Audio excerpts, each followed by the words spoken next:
I'm Emma Martinez, 32, and my grandmother's mountain cabin was my childhood sanctuary.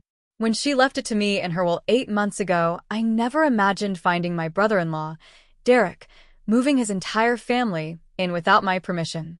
I discovered them literally redecorating my kitchen while I was supposed to be away on a work conference. The betrayal cut deeper because Derek had already made comments about feeling entitled to my inheritance. But I never thought he'd actually break in and start living there. The cabin sits on Pine Ridge, nestled in the Cascade Mountains about 3 hours from Seattle. It's not particularly large, just 2 bedrooms, 1 bathroom, a cozy living room with a stone fireplace, and a small kitchen with windows overlooking the forest.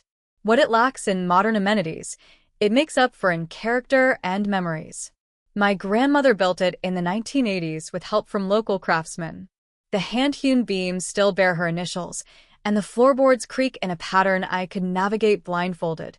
Every summer from age 6 until college, I spent weeks there with Grandma Rose after my parents' messy divorce. She taught me to identify bird calls and showed me secret hiking trails that wound through old-growth forest. We'd sit on the front porch for hours, sharing stories and drinking her famous mint tea.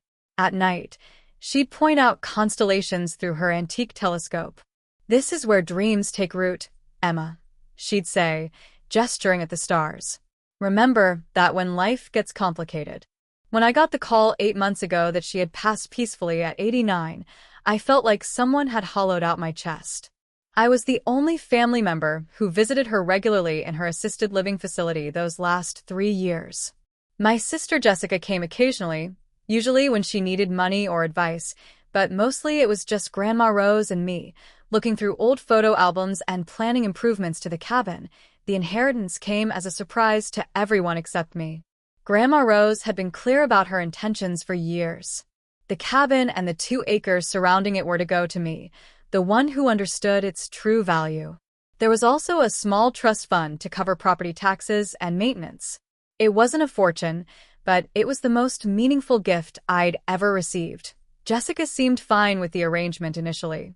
She and Derek lived in a decent apartment in the city with their 2 kids, Lily, 8, and Max, 6. Jessica worked as a part-time nurse while Derek bounced between marketing jobs, never quite finding his footing.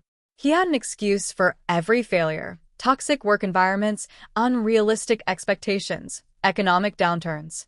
Jessica always defended him, insisting he was just waiting for the right opportunity. My relationship with Derek had always been tense. He had a way of inserting himself into family matters and making passive-aggressive comments about my divorce 3 years ago, suggesting I was too independent for marriage. I tolerated him for Jessica's sake, but there was always something calculating about him, like he was constantly evaluating what he could gain from every situation. I first noticed his unusual interest in the cabin during the reading of the will. While Jessica hugged me tearfully, Derek asked pointed questions about property values and development potential. When I made it clear I intended to keep the cabin as my retreat and eventual retirement home, working remotely for my marketing firm, his expression darkened. "Seems like a waste for just one person," he commented with an edge to his voice. "A family could really make use of a place like that." I brushed off the comment, but it lingered uncomfortably in my mind. A month later, during Sunday dinner at my parents' house, Derek brought up the cabin again. "You know, Emma, your grandmother probably intended for that place to be shared by the whole family," he said between bites of roast chicken. "Jessica has memories there too." "Very few, actually," Jessica corrected him. "I was more interested in shopping and movies." Emma was always the outdoorsy one who bonded with Grandma over hiking and stargazing. Derek's jaw tightened. "Still, it's valuable property. In this economy, families should look out for each other. Maybe we could work out some kind of arrangement." My mother quickly changed the subject, but I caught Derek staring at me throughout dinner with barely concealed resentment.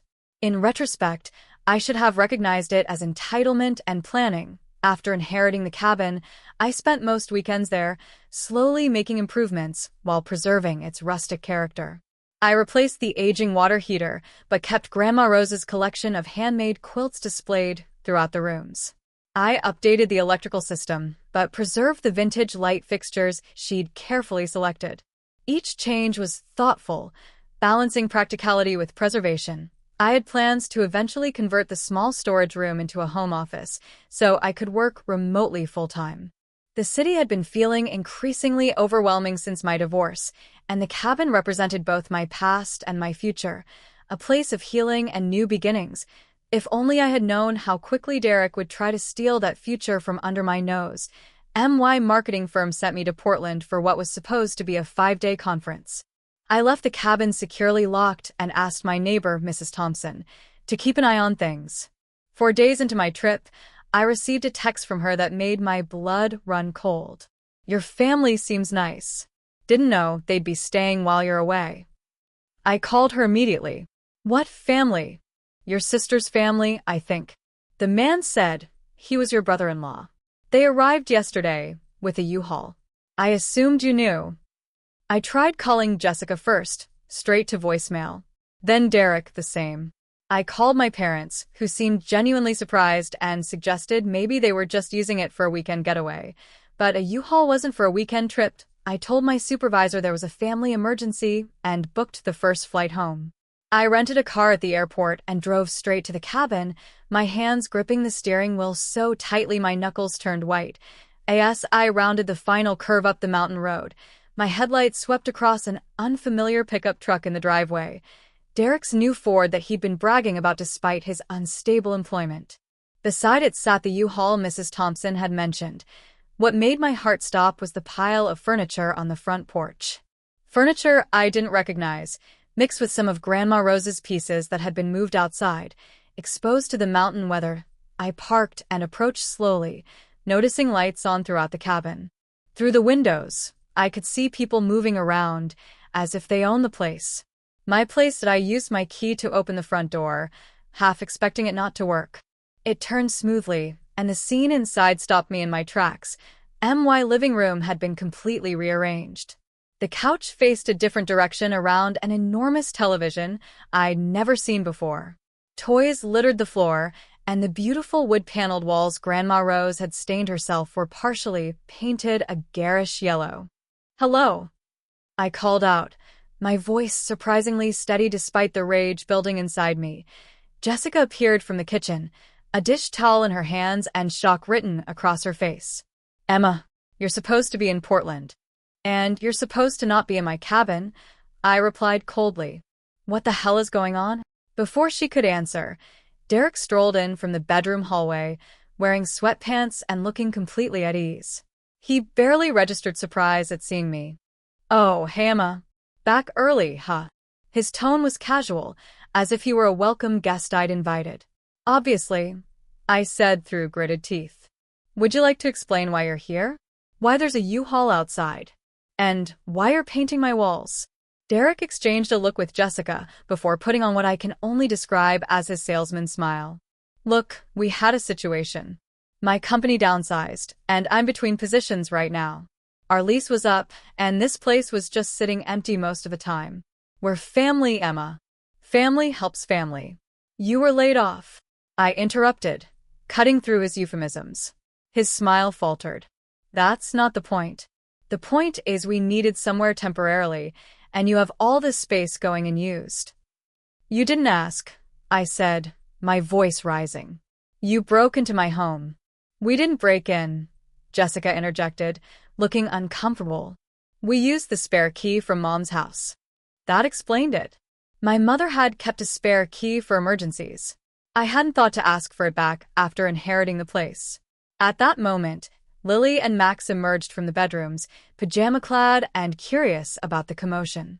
Lily ran to hug me while Max hung back, clutching a handheld game. "Aunt Emma, did you see my new room? Dad let me paint it pink," Lily said excitedly. "My new room." The words hit me like a slap.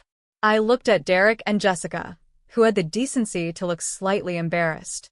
"The kids are already settled in," Derek said quietly, a calculated move using the children as shields. "Lily's enrolled in the local elementary school. It's only been a few days, but they love it here." "How long have you been planning this?" I asked, connecting the dots. "When exactly did you lose your job, Derek?" More uncomfortable glances between them.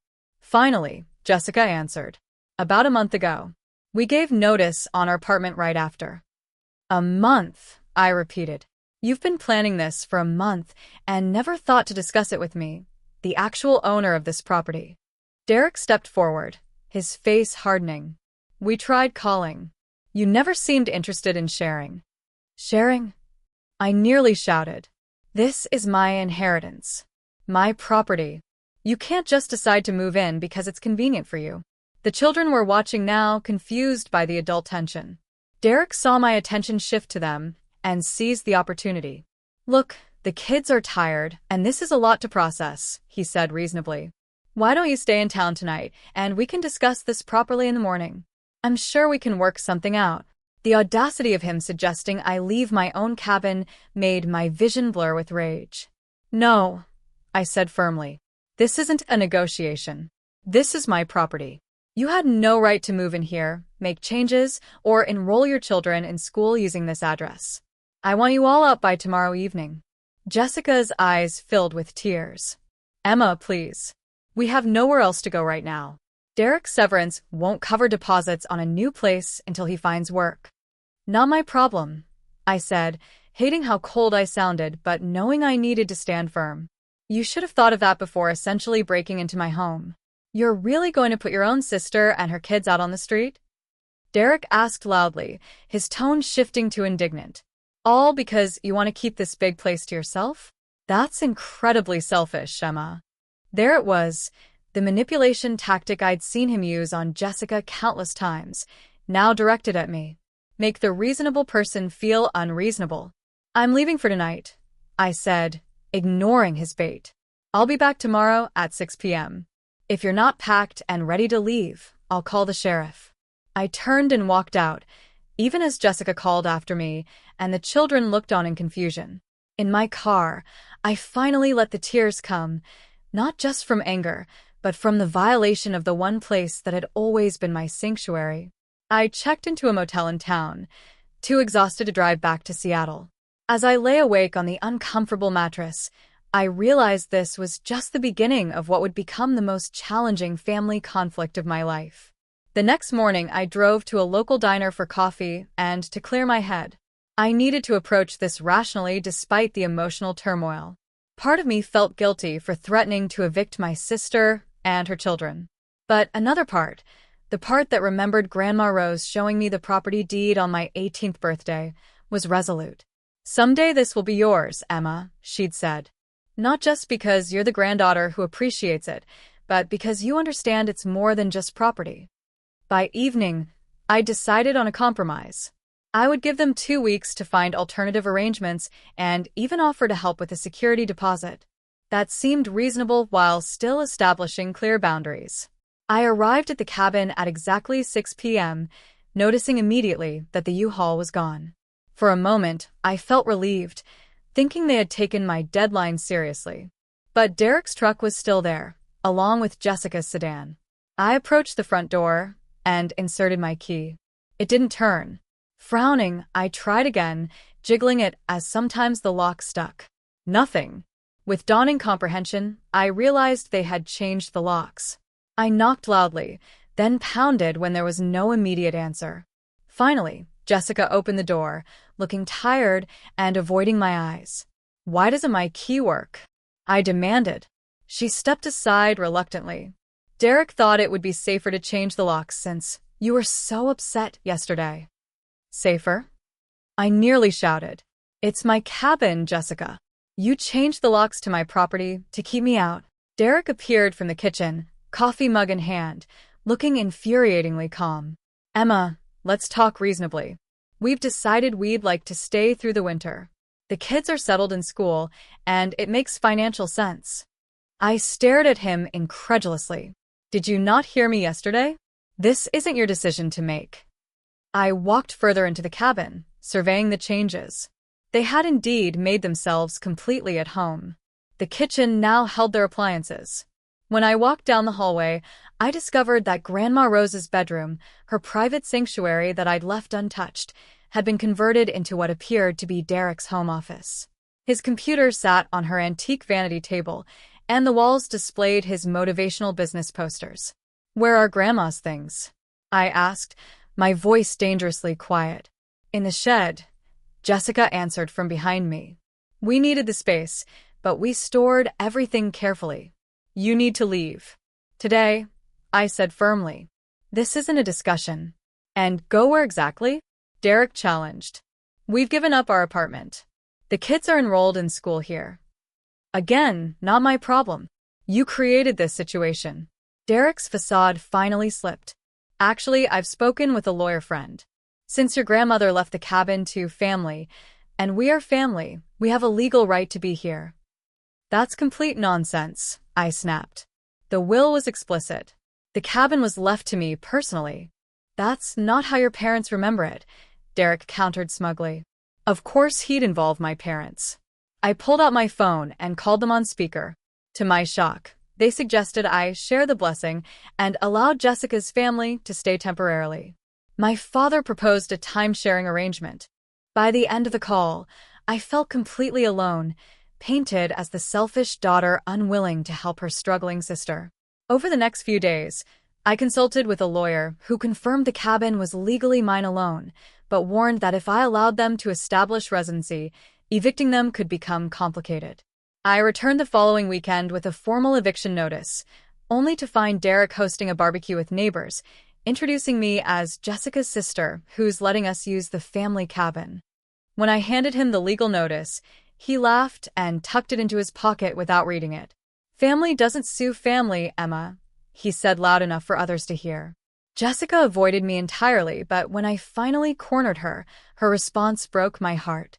"Please don't make this harder than it is. Jason has some promising interviews lined up." "That's what this letter gives you time for," I replied. "You have 48 hours to leave." The deadline came and went. They didn't leave. My lawyer advised filing for formal eviction, warning it could take weeks to complete if they contested it. Then came the call that changed everything. "Is this Emma Martinez?" An unfamiliar voice asked. "Yes, who's this?" "I'm a contractor in the area. I thought you should know, your brother-in-law has hired us to do some major renovations. He's telling everyone he bought the cabin from you." My blood turned to ice. I was in my car within minutes, racing up the mountain road. What I found nearly brought me to my knees. They had torn down the wall between the living room and Grandma Rose's bedroom, creating an open-concept space.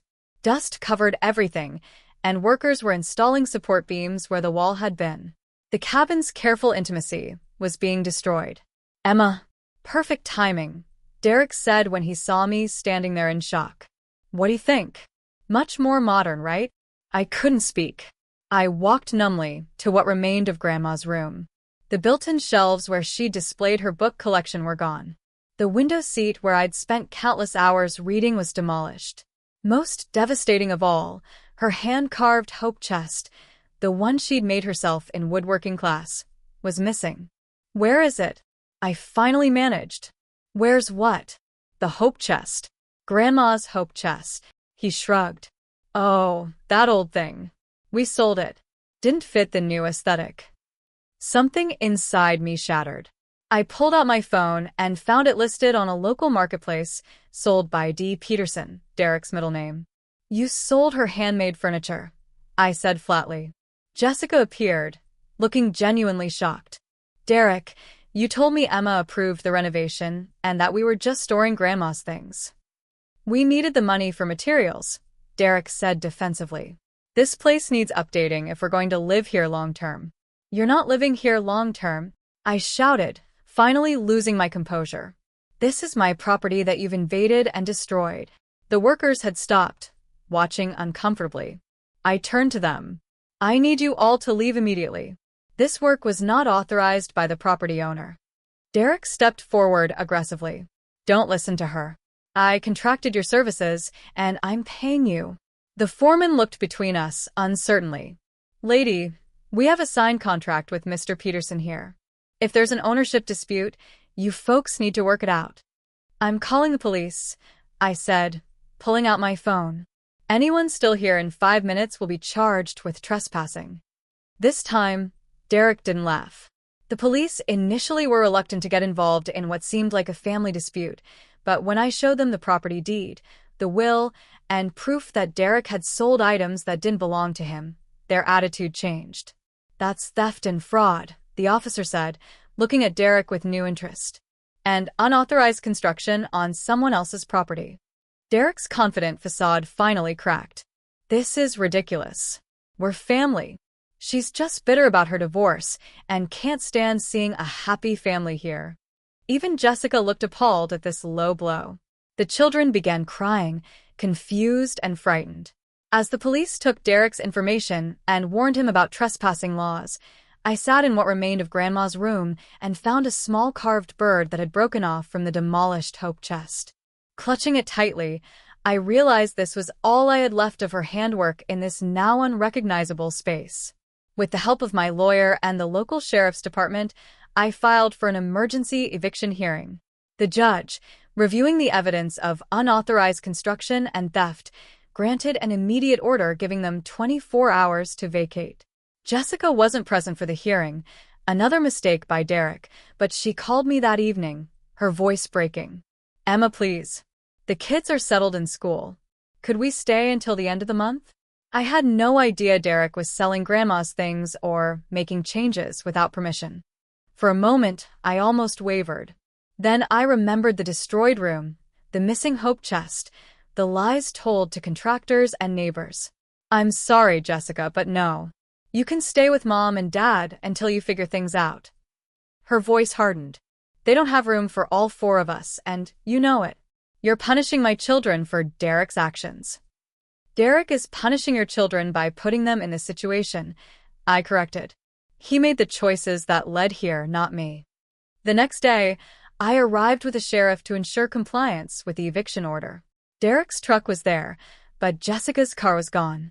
We found Derek alone in the kitchen, surrounded by empty beer bottles. "Where are Jessica and the kids?" I asked. "Gone to your parents," he slurred. "Apparently, I'm an embarrassment." When Derek initially refused to leave, claiming squatters' rights, the sheriff arrested him for violating the court order. As they led him away, he shouted threats about getting revenge and how nobody really wanted me around. With Derek gone and Jessica having taken the children to my parents' house, I faced the devastating task of assessing the damage. The construction crew had left their work half-finished, with exposed beams and damaged flooring. A professional assessment put the repairs at over $30,000. My parents finally visited the cabin a week later. Seeing the destruction firsthand shifted their perspective entirely. "I had no idea it was this bad," my mother admitted, crying when she saw the demolished bedroom. "Derek told us you had approved the changes." "And you believed him over me," I said, unable to hide my hurt. "He was very convincing, and with the children involved." My father offered weakly. Jessica called that evening, sounding exhausted. Derek had been released on bail but was facing multiple charges. More importantly, she had discovered he'd been lying about far more than just his employment. "I found credit card statements showing he'd been stealing from Mom and Dad too," she said quietly. "I've filed for divorce, Emma. I can't do this anymore." As word spread about what really happened, family members began reaching out to apologize. Several revealed that Derek had approached them about investing in cabin renovations, claiming he was a co-owner. The physical restoration took months. I hired local craftsmen to repair the damage while preserving as much of the original character as possible. A local woodworker helped me recreate the hope chest based on photographs, though we both knew it would never be exactly the same. During the cleanup, I discovered something extraordinary behind a damaged section of drywall, a small metal box Grandma Rose had hidden there. Inside were photographs I'd never seen, letters between my grandparents, and a sealed envelope with my name on it. With trembling hands, I opened it to find a letter written shortly before her death. "My dearest Emma, if you're reading this, you've likely made the cabin truly yours. I hope whatever changes you make bring you joy. I've left this place to you because you understand that its value isn't in its walls or location, but in the peace it brings and memories it holds. Some may question my decision or feel entitled to what is yours. Stand firm. Remember our nights stargazing? You asked me once if the stars were telling stories or keeping secrets. Both, I said. That's how I see this cabin. It holds our stories and keeps our secrets safe. All my love, Grandma Rose.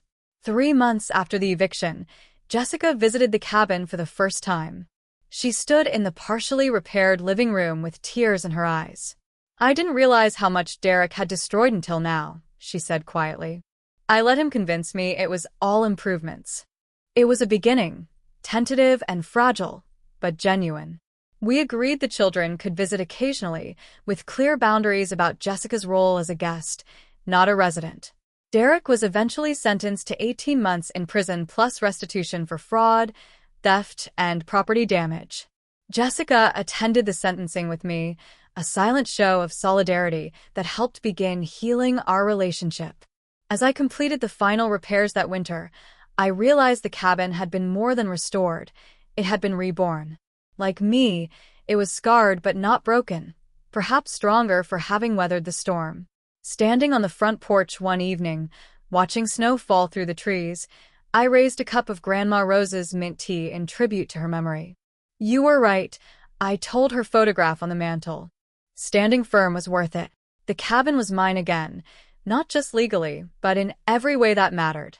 And I was stronger for having fought for it, even when it meant being temporarily cast as the villain in my own family story. Some boundaries, once crossed, change everything. But defending them had been necessary to preserve not just my inheritance, but my integrity and future. The mountains around Pine Ridge stood eternal and unchanged, reminding me that some things are worth fighting for, no matter the cost. In protecting what Grandma Rose had entrusted to me, I had learned to protect myself as well.